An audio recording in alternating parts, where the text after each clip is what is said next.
No. You're listening to From the Ground Up Show with DJ Ray. On Di-Verze Hitz Radio, your number one source for 24/7 non-stop entertainment. I need y'all to tell a friend and tell a friend and tell a friend and tell a friend and tell a friend and tell a friend and tell a stranger, because guess what?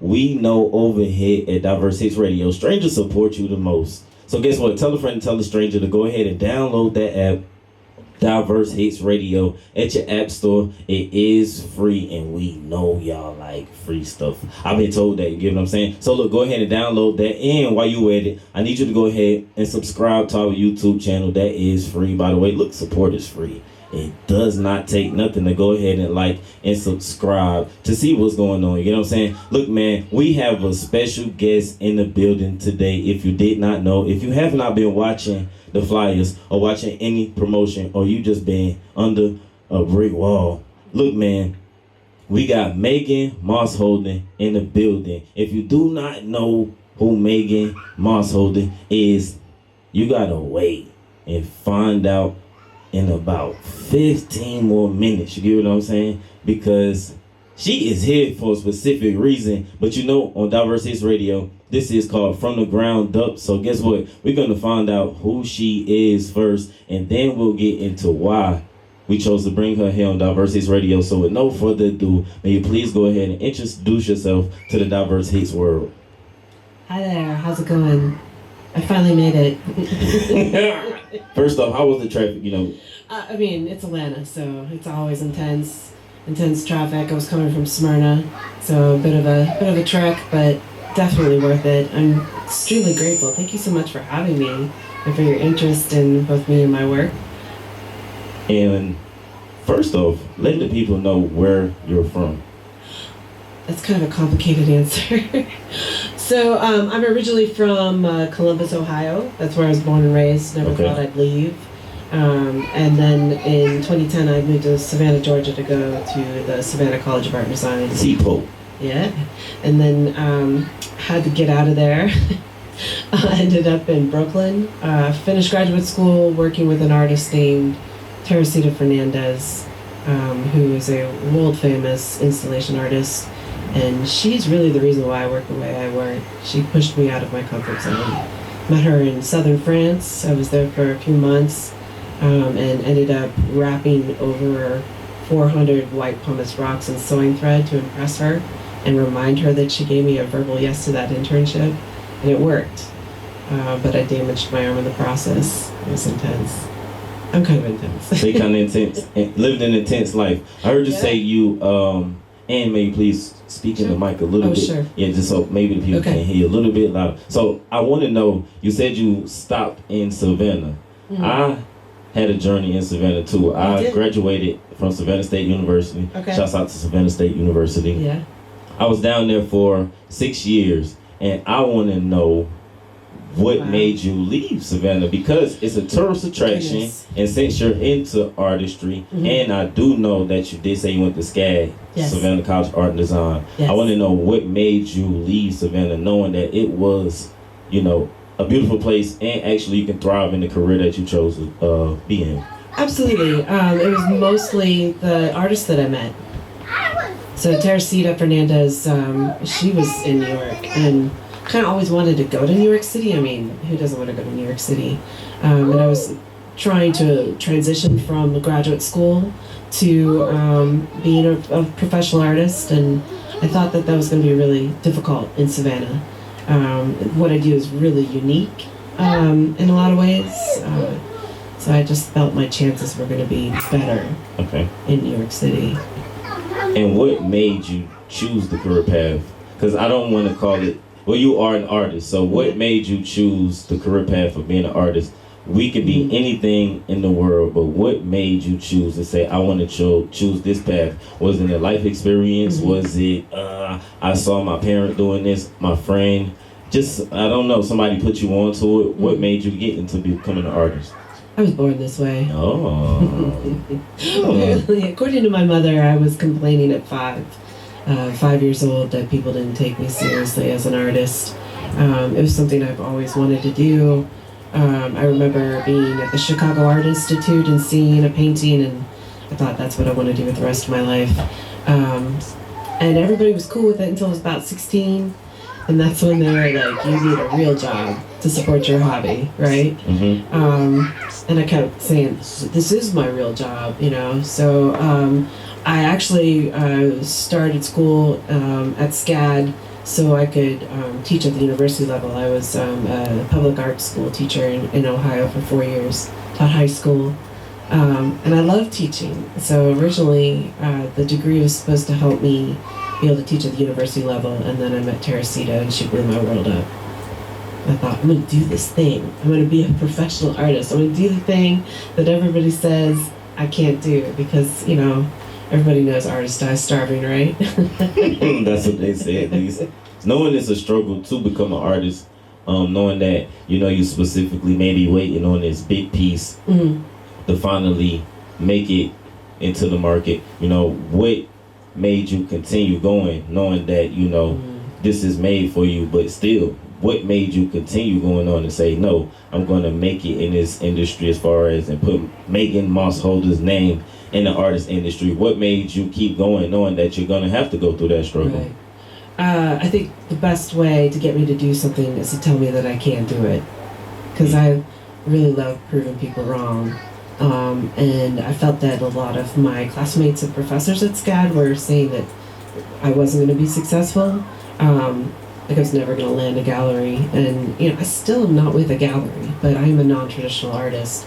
And I thought, you know, screw it. I'm just going to start tying up barns and stuff like that. And that's exactly what I did. Got some really excellent photographers who helped, you know, me document the work and show people that what I was capable of. And my thesis show, actually, it went viral. This was in Savannah too? Okay. So I installed a piece. When you say, this is from the ground up, and we over here, we want to know what is a thesis show. I haven't heard of that before. And some people are going to say, what is a thesis show? What is a thesis show? And what are you displaying in the thesis show? It's like the culmination of what you spent your graduate studies on. Okay. So it's like all the 2 years of learning, and you put it into that one show. And it's, you know, ideally your graduate program is supposed to prepare you for the world, to prepare you to be the artist that you want to be. So your thesis show is supposed to provide you with a portfolio that you can then start using to apply to other opportunities. So I built my piece in Savannah. They told me I had to do it there instead of Brooklyn. I think I would have rather done it in Brooklyn, but as a site-specific artist, it was probably better work. Site specificity just means that you're making work about the place that it's in. You know, so yeah, and it was interesting. Nobody showed up to my show. My professors were not into it. They said, Megan, what are you doing? I said, I'm going to use a bunch of glow-in-the-dark strings and black light, and they were speechless. And not in the good way. They were like, that's just terrible. Because there's this word in the fine art world called kitsch, and kitsch is bad. So they were like, wow, that's some like black light paintings, you know, maybe some like Elvis, Velvet Elvises, you know, that's what they were thinking. And the project ended up going viral. I had some really excellent photographs. So for instance, it was in Juxtapose. I was published all over Asia, you know, etc. And that was what was like, I have something. I have something. Because they had beaten me down to the point where I was ready to give up, to be quite honest. But then this project went viral, and I was like, wow, people like it. So, let me ask you a question in regards to you saying your professors spoke down on you. At the time, was that something you saw that, hey, I gotta correct some things, or were they actually just speaking down on you because of they can speak, professors do speak down on the students? So was it something that you felt like maybe at the time, late work, you're coming in late, discipline, bad grades, whatever it was, do you feel like it was something that you should have corrected, or they were just talking down on you? I do think, looking back, it was something I should have corrected, and you know, it wasn't any of those things. It was just arrogance. I was extremely arrogant. Like, I'm gonna do this, this, and this, and they were like, and I don't think professors like that very much. You know, I've been a professor. I don't know. I think that you know, teachers don't like to be challenged. I think sometimes people choose that profession so they can be in control.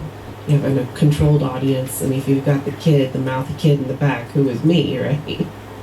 You want to beat that kid back. So you're telling me you were the class clown, you were the person who, when you did not agree with it, you had something to say. Oh yes. Okay, now Absolutely. I understand why they spoke to you that way. Yeah, they were just tired. I think I might have wore them out. The piece in Asia, or pieces, I don't know if you have done multiple. How did that go about happening? I was in Beijing in 2016 for a visiting artist opportunity. So that's one of my jobs as an artist, is to go places, and sometimes there's a teaching component. That's what this was. I was working with the expat school, the Yuchen International School. I was supposed to build them an installation, but I really struggled there trying to find the materials I needed. So I ended up painting a mural instead.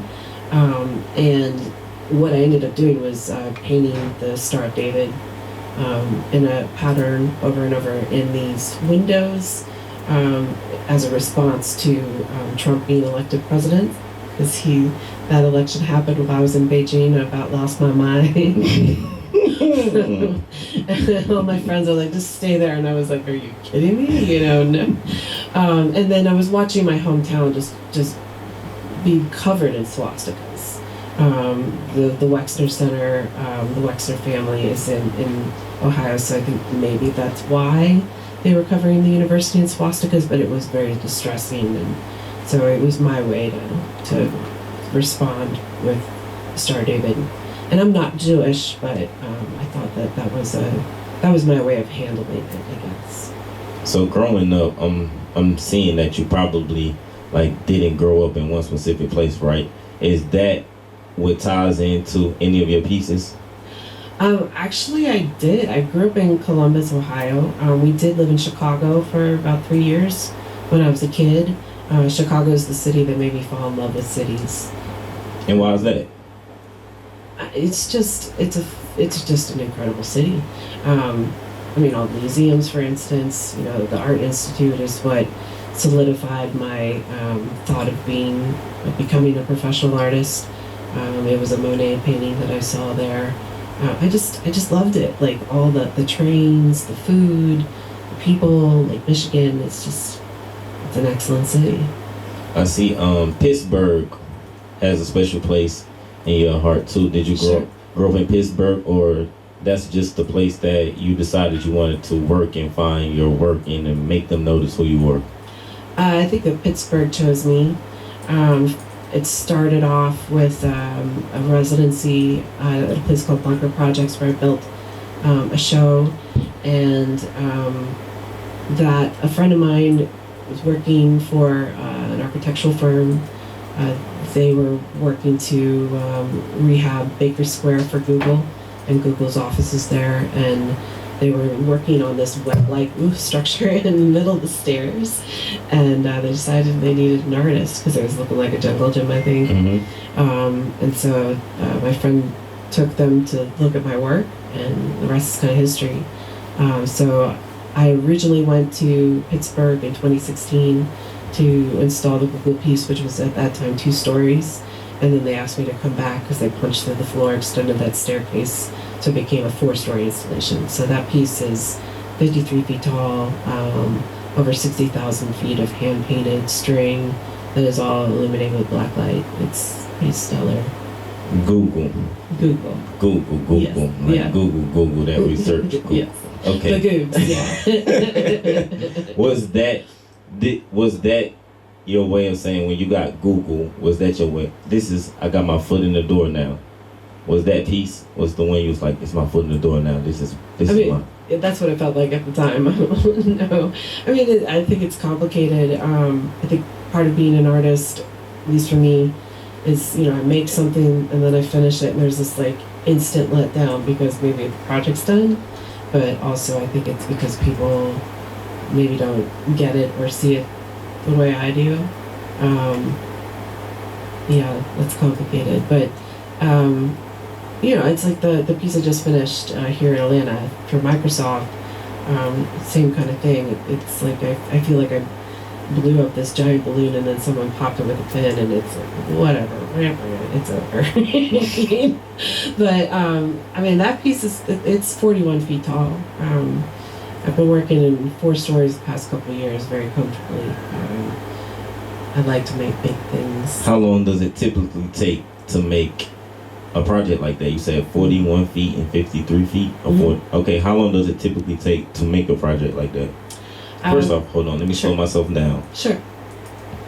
Because they got to know what you're making first. Okay. First off, y'all, she has found a cost-efficient way of actually making her artwork. What I mean by that, she uses string, she puts it in a suitcase, and she's able to travel to another country and get the job done. You get what I'm saying? So I want to know, did you come up with that idea first, or was that coming through struggles of, you know, understanding that you're a traveler and you need to get the job done in another place, and to still get it done, you have to do this? Did you go through experience, or this was something you already thought of to say, hey, I could take string, because this is what we're going to talk about, people, the way in her art. She takes string.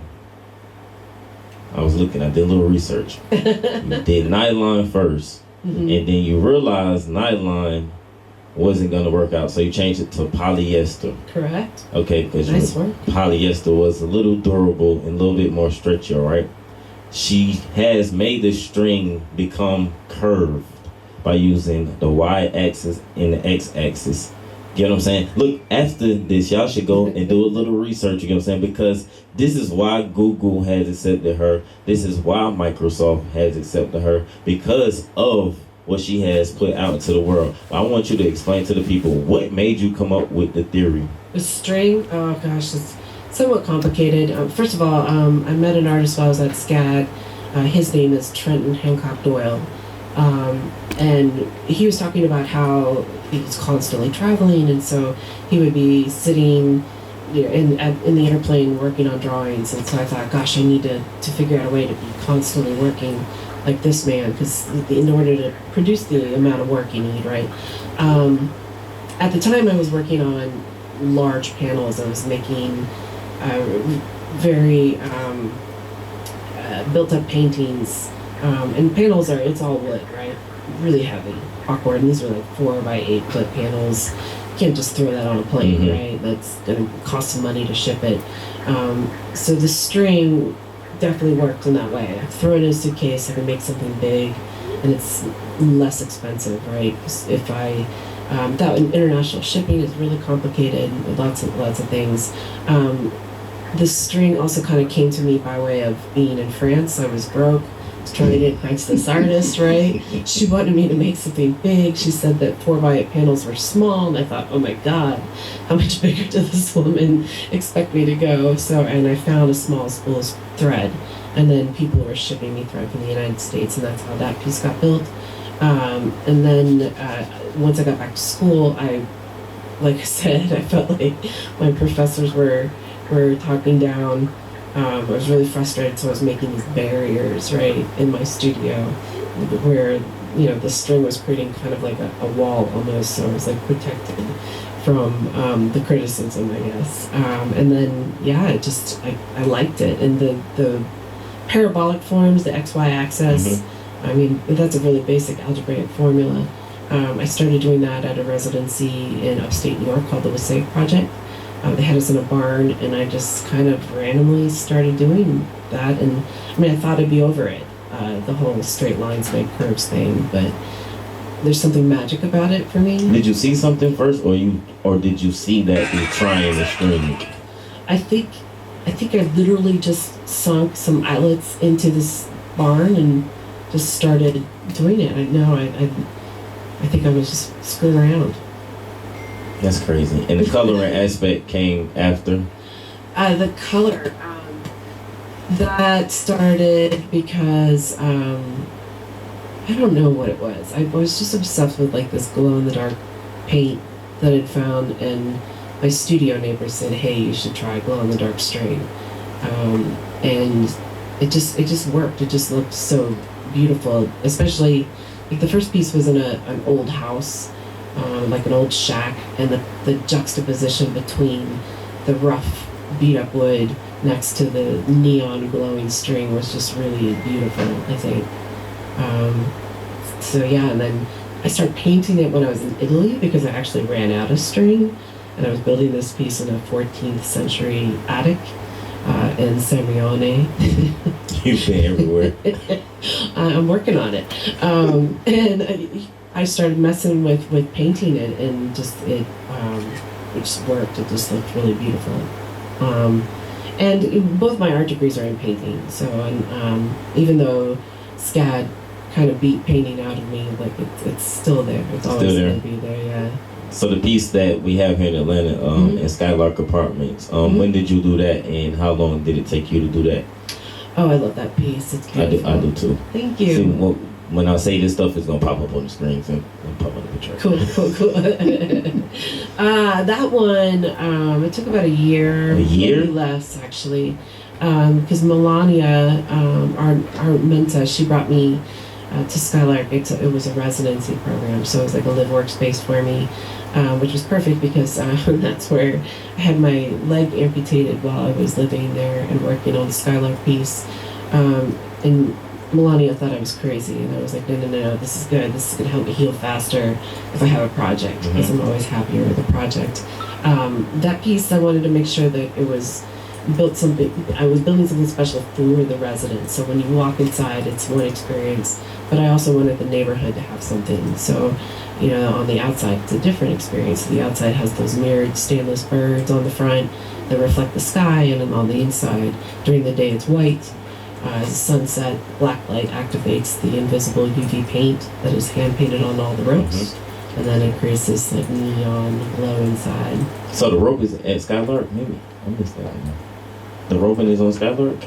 Yeah, there's rope on the inside, all the parabolic curves, all those straight lines to make the curves. I missed that.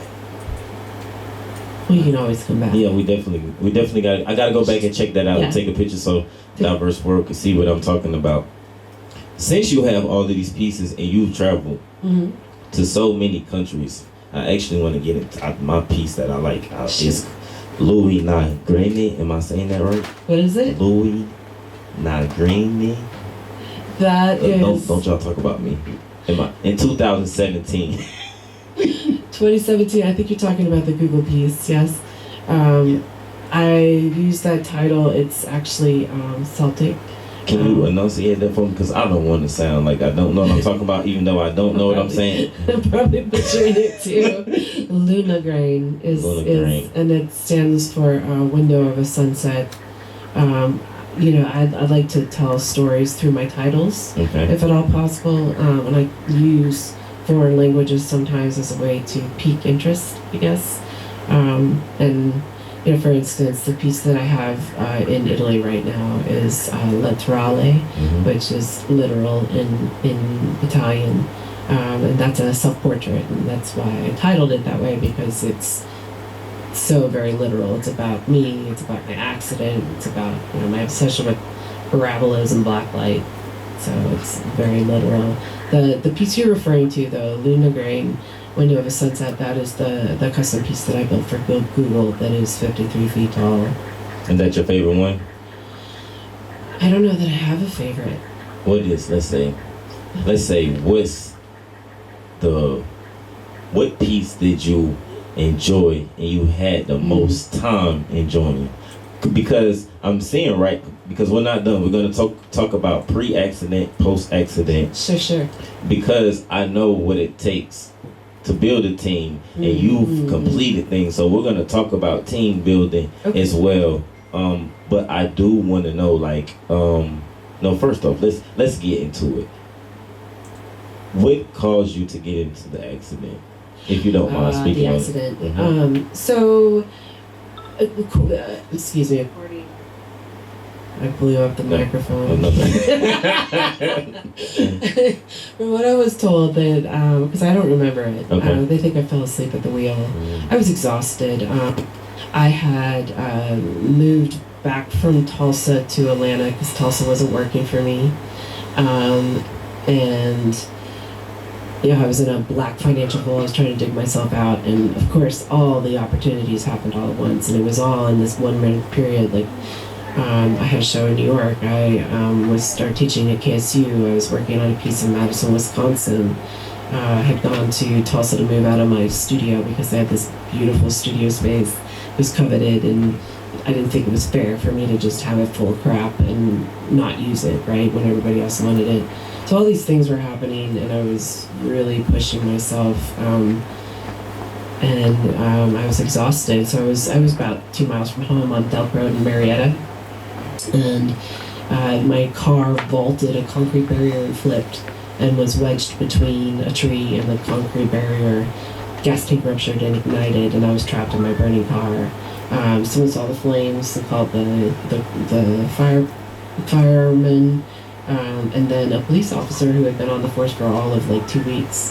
Supposedly he heard me stop screaming, and that was what made him jump in the car and pull me out. And I don't think that were not for that man, I think I would be dead for sure. But it's like Grady for 4.5 months in a medically induced coma.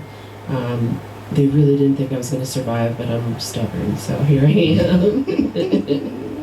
And it was crazy because I'm a doer. I'm very physically active. I always built all my pieces myself, and I was stuck in a bed. I couldn't get out of bed even to use the restroom. It was really terrible. At one point, I couldn't even talk. I could barely hold a pen. And yeah, maybe 2 weeks before I left, I was sitting up in bed and I was talking to clients and I was making drawings and I was working with assistants who were instilling a piece for me, like actually down the street on MLK. And I think that that's partially what got me out of the bed is my work. I had something to do. I see within you, I see that you still push after getting into the accident. What made you still push? Because a lot of people would use that as an excuse to not keep going. How did you, or did you use that as motivation to keep going? Gosh, it's just the work, I think. Well, and again, I told you earlier, like proving people wrong. Yeah, so I don't know, there are lots of things. And my parents, I mean, my mom and dad came and saw me every single day for 4.5 months. I've always said they don't need a 46-year-old baby to take care of. They're in their 70s. They need to enjoy their retirement. So it was really important for me to get back up and out there. That and just giving up. It sounds like a death sentence to me. Like, what's the point of living if you're not going to try? My surgeon tells me that I don't realize how strong I am and that most people couldn't do what I do. So I think that's part of it also. Like, I want to inspire people to, keep fighting. And I think we all have trauma in our lives. A lot of people say that they don't understand or they haven't been through what I've been through. I don't think believing comparisons. We all have our stuff. And I also think that we all need to support one another. That's true. Very true. I like to say you're only as strong as your community. So you need to reinvest, and those people are going to invest in you. And my community really showed up for me. So lots of good people. So lots of things, I guess, helped me out of bed. Got a lot of motivation and inspiration towards continuously doing it. I see that made you have to become more and build of team building. Now, can you give us an experience that you had through your projects where it was tough to get the job done because your message may not have been coming across of the way that you wanted to do it, but you found a way as a leader to still get the job done? I had a very difficult installation just recently in Florence, South Carolina. And I had a bit of a mutiny, I suppose, amongst my assistants. They were very frustrated because they didn't know what was going on. And that was my fault. Like, I didn't do a very good job, and I think putting the team together. And part of what I do is, I conceptualize a project, and then sometimes I show up and all of my ideas will not work because of whatever's going on in that building or that space. So I gotta come up with a new solution. And I was also prepping to go to Europe.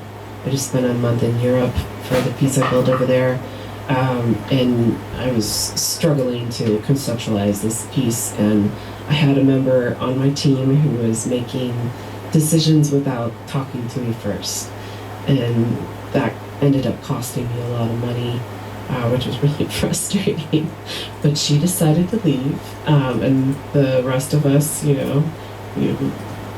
started working. I mean, I did a lot of physical work on that piece, and it's definitely not my strongest, but one of the things I've learned is that often it's the failures that are the things that really push you forward and propel your practice or your career or whatever it is forward. It's not the success. Success is easy, right? And comfortable and nice, but it's those failures, those if I can say fuck ups, right? You can. You sure can, because we know that's how we get corrected over here. I mean, those are the things that, because they're uncomfortable, and it's like you want to you learn so much more from those things, and then the trick of it is to not let it drag you down. You just got to keep going. That's what I like to hear.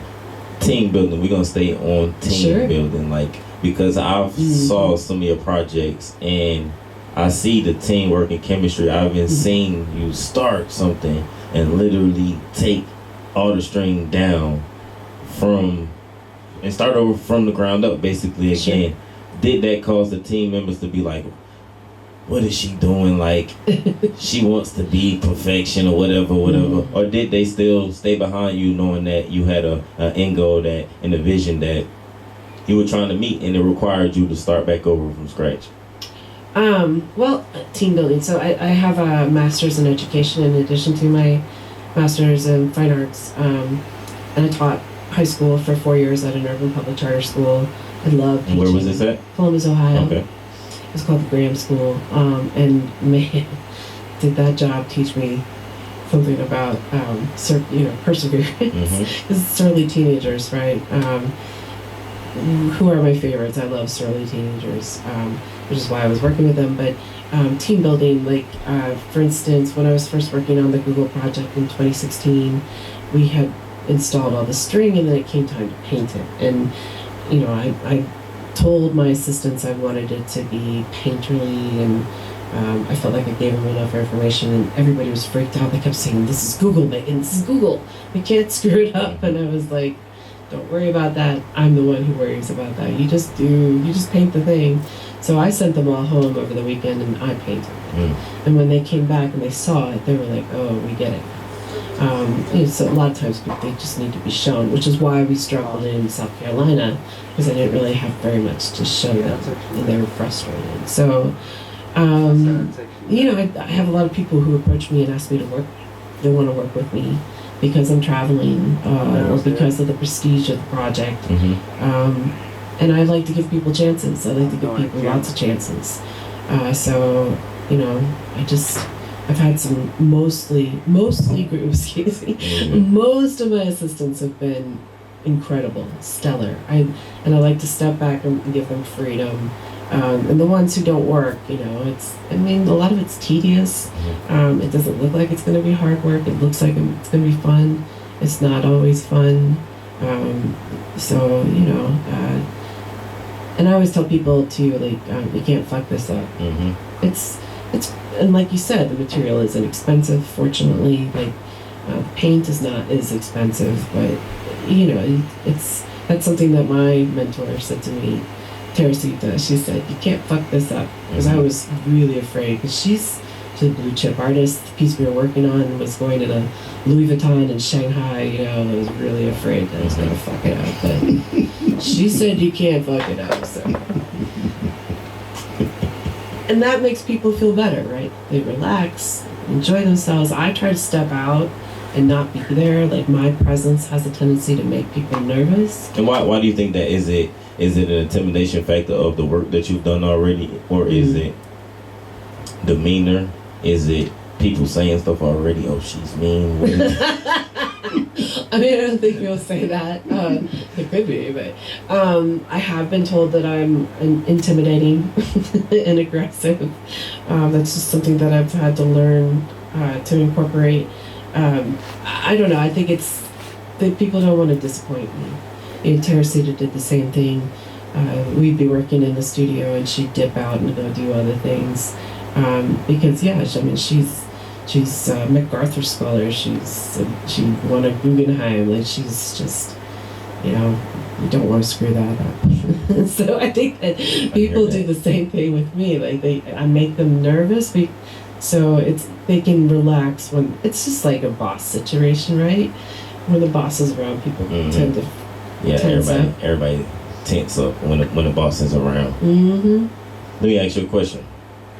I see you travel state to state, country to country to get the job done, right? Mm-hmm. Do you keep the same staff, or do you research and find someone there who can do the same thing? Because like you said, you're dealing with wood, right? So are you having your construction or carpenter come with you everywhere to make sure it's done right, or are you finding someone at that country or state? Well, Italy, I brought people with me. So I brought 5 people with me to Italy, which was really expensive, obviously. But, I like to work with my people because they understand and know my work. And I feel like I end up saving money and time that way, because often the people who work with me, like, they already know, so I can leave and go do something else. And then, it just depends. It goes from job to job. I've lost some really good people recently. Like, one of my guys just moved to New York City, and I'm so excited for him. But at the same time, I'm like, and he's like, Megan, I can go wherever you want me to go. Another, his name is Lucas Mosholder. He's incredible human and an incredible artist, and he's been working for the movie industry. I mean, part of the problem is I don't have consistent work. If I had consistent work, I would have, make sure I pay these people super well so they didn't leave me. So the projects since they take so long, you're probably getting 1 or 2 projects a year? It just depends. Like last year was a really crazy busy year, and the beginning of this year was also difficult too, because I was installing Microsoft. I had the show in Florence, and then we went to Italy, and that was all in 4 months. So I think I was losing hair. I was so stressed out. How does it feel to be in different countries and get different experiences from different people? Because some people get stuck in the same place. Mm-hmm. How does it feel to be able to travel, see different pieces, and be able to tie this new way of living that you've experienced into the newer pieces? How does that feel? Amazing. I mean, that's when I met Teresita. She was on her way to Bali to build something, I think. And I always thought that's what I want to do. I've always wanted to see the world. Initially, I started doing a lot of international opportunity. And then I decided that I needed to focus on the United States and understand my country a little better. Like, for instance, I hadn't really been out west. So I started doing more work in the United States, and then I was like, okay, I think I got it. And started going back to do the international stuff. I think a lot of the problems that we have in our country could be solved if more Americans stepped outside of their comfort zones. So for instance, in Oklahoma, I met a lot of folks who had never been outside of Oklahoma. So people have a very closed worldview. And I think that makes things difficult. I think it compounds the fear that they're feeling about strangers. What made you see a difference? Since you say people are stuck like that, and you know this, right? And that's the mass number since you're speaking on like that. What made you see a difference? Like, be like, nah, I'm going to be different. I'm going to travel. I'm going to not only travel in the state, I'm going to travel outside the country. What did you see? Was it maybe your parents traveling? Was it you knew that your artwork, in order for someone to see it, you had to go somewhere else? What was it that made you say, I want to go ahead and travel the world where my pieces will be shown all over? I think that I'm a better human because I travel. I've always wanted to be a world citizen. I'm also a site-specific artist, so again, that means I'm making work about the place that it's in, you know, so you need to go elsewhere to find interesting places. I mean, there's a lot of interesting places here, I think, in Atlanta. Like, so, for instance, I have a dream project that I've always wanted to do, which would be reclaiming what I think is a Confederate monument in Kennesaw. Like, I'd like to stitch the Confederate trenches back together as a way to reclaim that space. I don't know. I just when do you plan on doing that?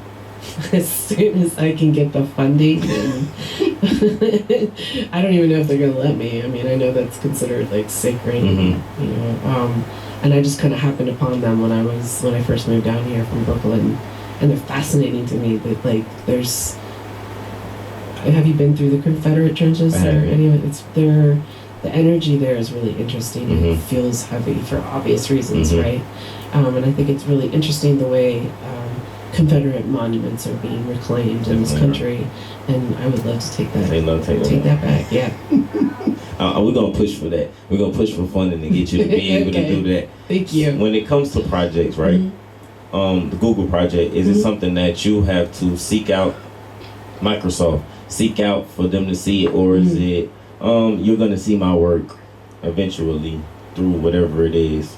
Because a lot of people who want to become artists, they not gonna be like, how does she get Google or how does she get Microsoft? Well, there possibly is a way for them to do it. They just don't know the way. So is there a way where people are going out here pitching ideas, they're sending pictures, digital art, whatever it is for them to see it? Is that a way to go? Or is it, you know, you just got to put the work in? I would say both. I think that I got the Microsoft opportunity through Instagram. I was installing Skylark during quarantine. And I think that's when they were like really looking for local artists, and they're trying to figure out who they were going to put outside. And there's not a lot of people in Atlanta who make work like I make. And to be honest, it kind of freaked me out. I was like, oh my God, they're watching me. You know, so Insta has definitely helped. And then with Google, that was through a friend from school. You know, so often I think it's word of mouth, but there are a lot of different websites out there that you can use. For instance, there's one that I like called publicartist.org. They post the opportunities, and then you just plug your information in to apply for it. You know, and something I learned while I was in New York, I went to a seminar at the New York Foundation for the Arts. They have an excellent search engine called Source, and you can plug all the information in to find all kinds of opportunities, whether that be money, grants, emergency money, studios, residencies, you know, call for art exhibitions. There's another one called callforentry.org. That one's excellent. There's a lot. And what I was going to say too is like, even though you don't get the opportunity, somebody's looking at your work. So it's not a waste of time to apply. Sometimes it feels like a waste of time. I've put in so many applications. Someone's putting eyes on your work, and you never know where that's going to take you. Did that take a long... Skylark took you a year, right? And you said this... Actually, probably less than a year. Okay. I would say 8 months. 8 months. What did they notice you at the end of the 8 months, or did they notice you in the beginning process when you first started posting and it's like, okay, let me follow her? Or was it after the complete 8 months? I think it was at the end. Okay. I think they might have watched, because I was putting up a lot of progress shots and progress videos and stuff as a way to, like, you know, generate interest in it. I think, you know, people are just everybody was on Insta and, you know, social media because of quarantine, right? You know, we were all stuck in our houses, and I feel like I cheated quarantine because I was tired of Skylark, and I had people who I got to interact with. So you were tired of it or tied up with it? Skylark. Skylark. Yeah, I was tying it up. Okay. Yeah. I met you through Lacey. Yeah. Right? How did you all meet? Oh, Lacey, gosh.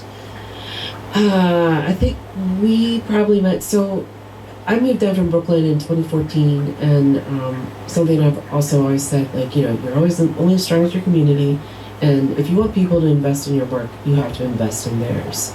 So I got really used to constantly going to openings in New York. They're everywhere. So as a new person here in Atlanta, I just started going to openings, and I'm positive I met Lacey through one of those. She actually was the one who helped me get Skylark. I saw Lacey at a party, and my trick for that night was the stand-up glow, because everybody was, you know, still really hurt.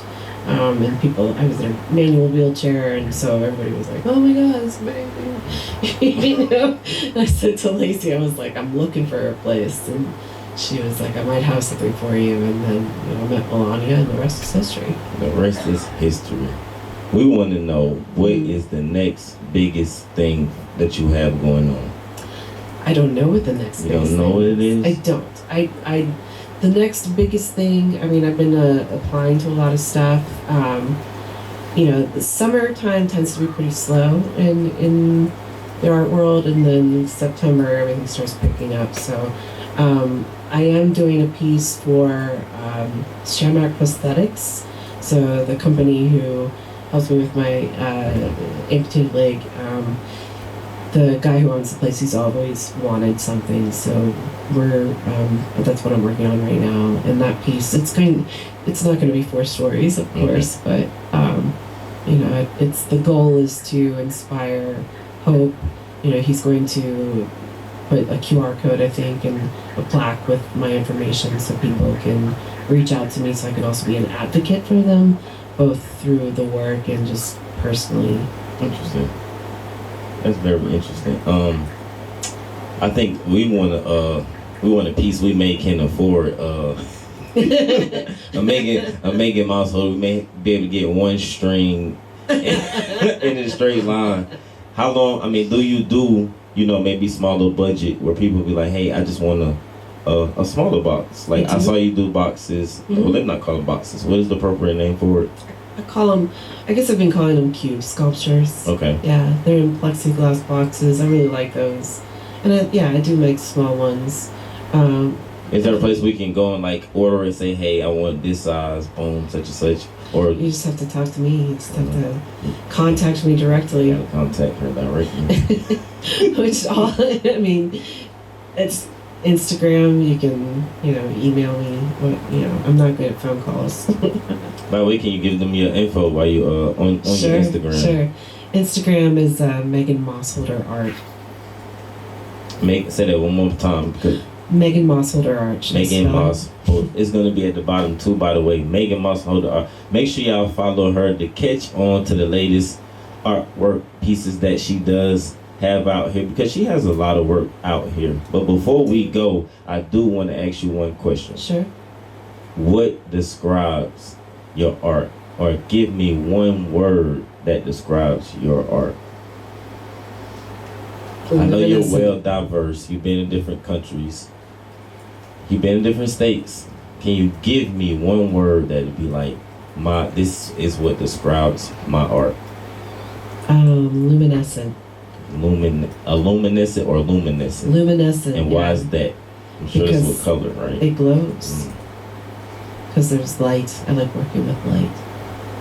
I like working with light too. Look, man, y'all make sure y'all check out Megan Mosholder on Instagram, Facebook, Twitter. No Twitter. No Twitter? No, I don't tweet. You gotta get on Twitter. I mean, I actually have one. I just never did. Like, I keep it small. Insta for work mostly. Facebook for family and friends, and that's about it. I don't TikTok. I don't. You should get on TikTok, by the way. Well, what I would like to have is a social media manager who can do the things for me. Awesome. Yeah. Cool. Because I don't want to do it. It's hard work. It really is. It really is hard work. It's tedious work, like you say. You got to be on there multiple times. That's what you're telling me. You got to post 3 times a day. You got to say such 3 times. I barely can post 1. I'm good at like 3 times a month. Like that's what I be thinking. Like, okay, they good. Whoever didn't see it, they gonna come back and see it again. That's right. That's what I be thinking. But it's actually working backwards. I'm gonna suggest you my thing. You know, they say pay attention to the message and not the messenger. I would highly suggest you get on TikTok. Why? Because people need entertainment and they need stuff to look at. And the work that you have, they're gonna be like, what is this? People are bored out here. They need entertainment. They need stuff to look at. So my words of advice, I think you can Twitter. Why? Because you could put your picture up there and put a hashtag art and you'll be surprised what it'll do for you. Well, I think the other thing that's interesting too about me though is I'm disabled. Often I use a wheelchair, and I think it's important to see someone, I should say differently abled, being successful and making monumental sculpture, because I think a lot of people think that disabled people are just broken and can't do anything. Differently abled, that just stuck with me. Isn't that great? Differently able. Mm-hmm. Where'd you get that from? I don't know. I think someone told me, they're like, hey Megan, it's not disabled, it's, and I'm like, oh, I had no idea. So I do now. It's good, right? Because we are all differently abled, and the world is supposed to accommodate all of us, but rarely does that happen. And if you look at it, it makes you be like, dang, you won't look at whatever you have going on as a disability, because you be like, I'm supposed to be different for you. My ability is supposed to be different than what you're supposed to be doing. Look, man, we appreciate you for coming in and showing the diverse world what you have going on, because they're going to see the artwork. I'm going to be, as soon as it goes, I'm going to pop it up on the screen and they're going to see what's going on.